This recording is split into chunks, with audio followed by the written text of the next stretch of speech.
This is my 2007 Triumph Speed Triple Black and Gold Series Collector's Edition. It's done in black and gold. It's got relatively brand new spanking tires. Pirellis, Rosso 3, Diablos.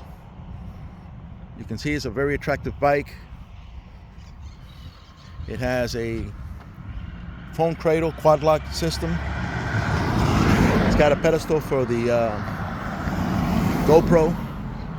Has a fairing up front to cut some of the wind. It's a naked sport bike. It runs really well. It's been tuned. It's been serviced recently.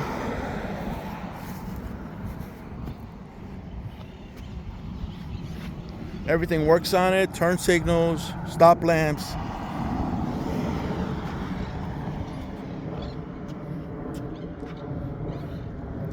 She sounds great.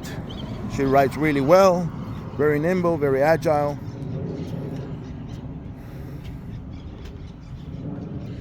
I keep her garage, so she's gonna be free from the elements, safe. It's got a place to put your water bottle. Of course, by the time you get to where you're going, the ice has melted. All right, there she is.